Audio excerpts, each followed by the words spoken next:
ለኃጢአቴ ሁሉ መቀጣጫ እንዲሆን በዚሁ አካል ክፍል ነው። ኤሹ ልጄ ናት። ከሷ ውጭ ልጅ የለኝም።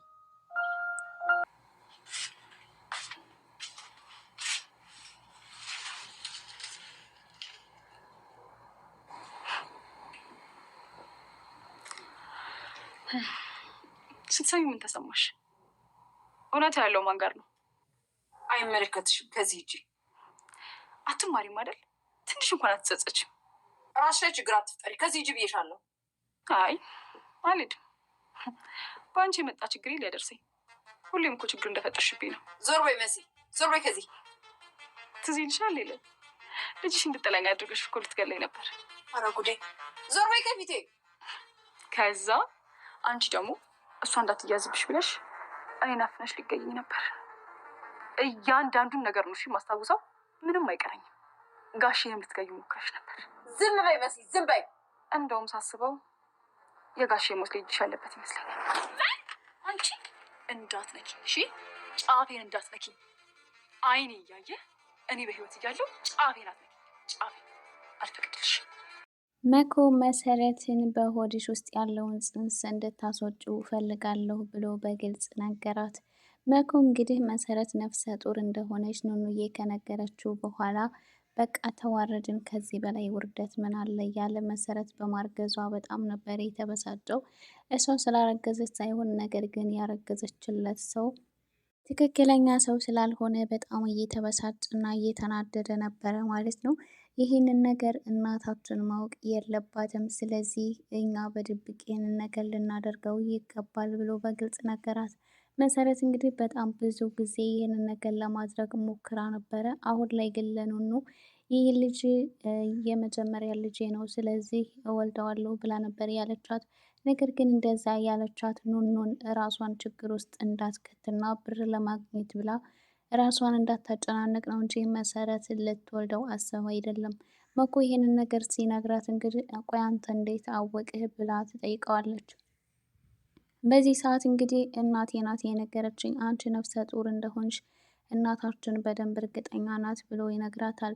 መሰረት እንግዲህ ወንድሟ ስለተረዳትና ይህንን ነገር ሊተባበራት ስለሆነ በጣም ደስ ብሏታል። መኮም ቢሆን ከዚህ በኋላ ምንም የሚያሰጋ ነገር የለም ብሎ ይጠይቃታል ማለት ነው። ከዚህ ቀደም ኑኑዬ ነፍሰ ጡር ነኝ ብላኝ የነበረው ገንዘብ አስፈልጓት ነው ማለት ነው። ስለዚህ ለመሰረት ነበር ብሎ ይህንን ነገር ያስታውሳል ማለት ነው። እንግዲህ መሰረት ደግሞ ወይዘሮ ሄለንን እየሰራችው ነገር ጸጽቷት ራሷን እንድትጠራና ራሷን እንደ እብድ እንድትቆጥር ለማድረግ እየሞከረች ነበረ። መሰረት እንግዲህ ከዚህ በፊት የመርሳት ችግር ገጥሟት ነበረ። ነገር ግን መሰረት እንዳረሳችና ሁሉንም ነገር እንደምታስታውስ ለወይዘሮ ሄለን እየተናገረች አንቺ በጣም ጨካኝ ነፍሰ በላ ነሽ፣ እኔንም አፍንሽ ልትገልኝ ነበረ፣ በተደጋጋሚ ልጅሽም እንድትጠላኝ እያደረግሽ ነበረ፣ ልጅሽ እንዳትታሰርብሽ ደግሞ እኔን አፍንሽ በትራስ ልትገልኝ ነበረ ብላ ሁሉንም ነገር እንደምታስታውስ እና ቶማስንም በተደጋጋሚ ልትገለው እንደሞከረችም ጭምር እየነገረቻት ነበረ። በዚህ ሰዓት እንግዲህ ወይዘሮ ሄለን በጣም ተናደደችባት ነበረ ማለት ነው። እንግዲህ ወይዘሮ ሄለን በሰማችው ነገር በጣም ራሷን እየወቀሰች እና እስከ ዛሬ ድረስ ያደረግኩት ኃጢአቴ አሁን ላይ በዚህ ሊቀጣኝ ነው፣ በጭራሽ አይሆንም እያለች ነበረ ማለት ነው። ምክንያቱም ኑኑ የእሷ ልጅ ከሆነች እስከ ዛሬ ድረስ ስታደርግባት የነበረውን ነገር እያስታወሰች በጣም እየተጸጸተች እና አይ መቼም ቢሆን ኑኑ የኔ ልጅ ልትሆን አትችልም እያለች ነበረ። ምክንያቱም እንግዲህ እርግጠኛ ኑኑ የራሷ ልጅ ከሆነች ወይዘሮ ሄለን ጨርቋን ጥላ ማበዷ የማይቀር ነገር ነው ማለት ነው። ኑኑም ስለማትቀበላት መሰረትም ይሄንን ነገር እያነሳችው ወይዘሮ ሄለን እንድትበሳጩ ለማድረግ እየሞከረች ነበረ ማለት ነው። በዚህ ሰዓት እንግዲህ ወይዘሮ ሄለን መሰረትን ልትደበድባት ትሞክራለች። ነገር ግን እኔ በህይወት እያለው ጫፌን እንኳን ልትነኪኝ አትችይም ብላ መሰረት ራሷን ለመከላከል እየሞከረች ነበረ። ቤሉልም አሁን ላይ ወይዘሮ ሄለን እዛ ቤት ከነሱ ጋር መኖሯና እንደዚሁም ደግሞ በተፈጠረው ነገር በጣም እየተበሳጨ ስለነበረ ወይዘሮ ሄለንን አንቺ ማን ስለሆንሽ ነው እነሱን ከዚህ ቤት ልታስወጪ ያሰብሽው ብሎ ይቃወማታል ማለት ነው።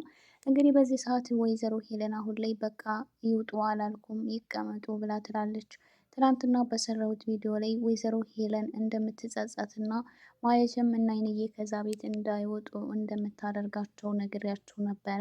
አሁንም ወይዘሮ ሄለን ከዚህ ቤት እንዳትወጡ እውነቱ እስከሚታወቅ ድረስ ብላ ስትናገር እንግዲህ መኮ አንቺ ሴትዮ አፍሽን ዝጊ፣ እህት ያጠገባይሽ እገልሻለሁ እያለ ነበር ሲዝትባት የነበረው ማለት ነው። ወይዘሮ ሄለን እንግዲህ ይህንን ነገር ዝም ብላ እንደማታልፍና ቴዲ የተናገረው ነገር ምናልባት እውነት ሊሆን ይችላል። ስለዚህ ይህን ነገር ምናልባት ኤልሹ የኔ ልጅ ናት አይደለችም የሚለውን ነገር ማጣራት ስለምፈልግ ማንም ሰው ከዚህ ቤት እንዳይወጣ ብላ ነበረ ያዘዘችው ማለት ነው። መኮ ግን ይህንን ነገር ድጋሚ እንኳን እንዳታስበው ነው ያስጠነቀቃት ማለት ነው። አሁን ላይ ቤሉል በጣም ግራ ተጋብቷል። ባለፈው ላይ የኑኑን የፀጉር ማበጠሪያ በመውሰድ የፀጉሯን ናሙና ለመውሰድ እና ለማስመርመር አስቦ ነበር። ነገር ግን አልተሳካለትም። አሁን ላይ ግን ቴዲ ምን ያህል እርግጠኛ እንደሆነ ስላወቀ ይህንን ነገር ማድረግ ይኖርብኛል ብሎ ቤሉል በራሱ መንገድ የኑኑን ናሙና በመውሰድ ሊያስመረምራት ወስኗል ማለት ነው። በዚህ ነገር እንግዲህ ኑኑዬ ከዚህ ቀደም አይተው ስለነበረ ለመሰረት ነግራት፣ መሰረት ደግሞ ቤሉል ጋር ሄዳ ይሄንን ነገር ምን ስትል አሰብከው? ቴዲ እኮ በጣም ሲበዛ ውሸታም ነው፣ ይሄ ሊሆን አይችልም ብላ፣ ስለዚህ እኛ ደግሞ ኑኑን ማጣት አንፈልግም፣ ይህንን ነገር ደግመህ እንዳታስበው ብላ ነበር ቤሉል ላይ ስትጮህበት የነበረው ማለት ነው። ቤሉል እንግዲህ ከዚህ ቀደም ምናልባት አንተ ኤልሹ እህትህ እንዳልሆነች አውቀህ ሊሆን ይችላል። ስለዚህ ለአንተ ምንም ባይመስልህ ለኛ ግን በጣም ይጎዳናል ብላ ነበረ እየነገረችው። ቤሉል ግን በጣም ስሜታዊ ሆኖ ነበረ። እሺ ታዲያ እኔ ምን ላድርግ? በእኔ ቦታ ሆነሽ ልትረጅኝ ይገባል ብሎ ነበር ለመሰረት ሲነግራት የነበረው ማለት ነው። አሁን ላይ ቤሉል እንግዲህ ስሜቱ በጣም ነው የተጎዳው። ኤልሹንም ትምህርት ቤት እንዳትሄድ አስጠንቅቋታል ማለት ነው።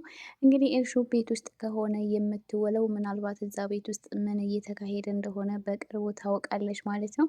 እስከ ዛሬ እንግዲህ ብዙ ጊዜ ትምህርት ቤትና ውጭ ላይ ስለምትሆን ቤት ውስጥ ምን እንደሚፈጠር እና ምን እየተካሄደ እንደሆነ ምን የምታውቀው ነገር የለም። አሁን ላይ ግን ቤሉል ክላስ እየቀጣሽ ነው በማለት ከዚህ በኋላ ትምህርት ቤት አትሄጂም ብሏታል ማለት ነው። እንግዲህ በዚህ ሰዓት ቤት ውስጥ የሚፈጠረውን ነገር ልታውቅና እውነቱን ልትደርስበት ትችላለች። በዛን ሰዓት እንግዲህ ኤልሹ ምን ሊሰማት እንደሚችል እና እናቷ ላይ ምን ልትላት እንደምትችል አብረን እናያለን ማለት ነው። እንግዲህ ምንም ቢሆንም እሷ የራሷ ልጅ እንዳልሆነችም እንኳን ባታውቅም ነገር ግን አባቷ ቶማስ እንዳልሆነ በደንብ ስለምታውቅ ይህንን ነገር ደብቃ ስለከረመች ወይዘሮ ሄለን እና ኤልሹ የመጨረሻ ሊቆራረጡ ይችላሉ ማለት ነው። እንግዲህ በዚህ ሰዓት ኑኑም ልጇ ከሆነች ኑኑም ደግሞ ልትቀበላት ስለማትችል ወይዘሮ ሄለን ለብቻዋ ትቀራለች ማለት ነው። በዛ ላይ ኤልሹ ስለ እናቷ ስራም ሆነ ምንም ነገር የምታውቀው ነገር የለም። ስለዚህ ብዙ ነገር የምታውቃቸው ነገሮች ይኖራሉ ማለት ነው። በዛን ሰዓት ስለ እናቷ ምን ሊሰማት እንደሚችል መገመት በጣም ቀላል ነው።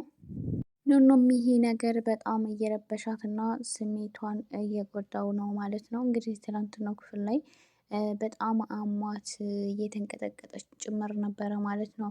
ስለዚህ ምናልባት እውነት እንደሆነ ብትደርስበት ምን ልትሆን እንደምትችል እናያለን ማለት ነው። በዛ ላይ ደግሞ አይንዬ ወይዘሮ ሄለን የተናገረቻት ነገር ከአእምሯ ውስጥ ሊጠፋላት ስላልቻለ እኔ እዚህ ቤት ከዚህ በኋላ መቆየት አልችልም ብላ ለመውጣት ወስናለች ማለት ነው። ቤሉልን ብለን ነው እንጂ እሷን ብለን አይደለም እዚህ ቤት ውስጥ የምንኖረው። ስለዚህ ከዚህ ቤት እንዳንወጣ ደግሞ ቤሉል ነግሮናል። ስለዚህ መውጣት የለብንም ብሎ ማኮም ቢሆን እናቱን ለማሳመን እየሞከረ ነበረ። ነገር ግን አይንዬ አይ ወይዘሮ ሄለን እንደዛ ከተናገረች በኋላ እዚህ ቤት መቆየት እንኳን አልችልም፣ ጎዳና ላይ በወርቅ ይሻለኛል እያለች ነበረ። መኮ እንግዲህ በዚህ ሰዓት ተናገረችሽ እንዴ ብሎ ነበር እናቱን እየጠየቃት ማለት ነው። እሷ ግን አይ ምንም አይደለም ብላ በዚህ ሰዓት ነበረ እንግዲህ መሰረት ነፍሰ ጡር ናት፣ ስለዚህ እኔን ፈርታኝ ነው እንጂ እኔ በጣም እርግጠኛ ነኝ፣ ስለዚህ ጠይቃት ብላ የነገረችው ማለት ነው። እንግዲህ በዚህ ሰዓት መኮ በጣም በመደንገጥ አይ መሰረት ማን ልትነግረኝ አትችልም፣ መሰረት እኮ በጣም ድብቅ ናት፣ ባይሆን ኑኑን ካወቀች ኑኑን ጠይቃታለሁ ብሎ ነበረ ማለት ነው። እንግዲህ በዚህ ሰዓት ኑኑም እንደምታውቀው ወይዘሮ ሄለን በጣም ይቅርታ አይንዬ እርግጠኛ ሆና ነበረ ለመኮ ስትነግረው የነበረው። እንግዲህ በዛ ሰዓት ኑኑዬን ሲጠይቃት ኑኑ ደግሞ መኮን መዋሸት ስላልቻለች እውነቱን ነግረዋለች ማለት ነው። መኮ እንግዲህ በዚህ ሰዓት በጣም ነው የተናደደው። ምክንያቱም ከቴዲ መሰረት በጭራሽ ማርገዝ አልነበረባትም ማለት ነው። ይህንን ነገር ደግሞ ቴዲ ቢያውቅ ምን ያክል እንደሚጫወትባቸው በደንብ ጠንቅቀው ስለሚያውቁ አሁንም ቢሆን ደግሞ ከሱ ጋር ስለማትቀጥል ልጁን ልትወልደው አትችልም በማለት ይህንን ነገር ከሰማች ደግሞ እናታቸው ፈቃደኛ አትሆንም። ስለዚህ እኔና አንቺ በድብቅ ይህንን ነገር ማድረግ ይኖርብናል ብሎ መኮ ከእህቱ ከመሰረት ጋር ተጎኗ ሆኖ እስካሁን ስታስብ የነበረውን ነገር እንድታደርገው ይነግራታል ማለት ነው። መሰረት እንግዲህ በጣም ግራ ተጋብታለች። ምንም በጣም በአስቸጋሪ እና ከጥሩ ሰው ባይሆንም ያረገዘችው ነገር ግን ደግሞ በአንድ በኩል የራሷ ልጅ ስለሆነና ምንም ቢሆን ደግሞ የመጀመሪያ ልጄ ነው፣ ይሄንን ነገር ላደርግ አልፈቅድም ብላ ነበረ። ቢሆንም ግን ደግሞ ማድረግ ደግሞ ግዴታ አለባት ማለት ነው። እና ይህንን ነገር ሁለቱ ተመካክረው ሊያደርጉት ወስነዋል ማለት ነው። እንግዲህ አይንዬ ሳትሰማ ምናልባትም ሊሳካላቸውም ይችላል ማለት ነው። ውድ እንግዳ ድራማ ተከታታዮች የሃይማኖት ቲዩብ ቤተሰቦች ለቻናል አዲስ የሆናችሁ ሰብስክራይብ፣ እንደዚሁም ቪዲዮ ላይክ እያደረጋችሁ ቤተሰብ ሁኑ። በቀጣይ ቪዲዮ እስከምንገናኝ ሰላማችሁ ብዝት ይበልልኝ።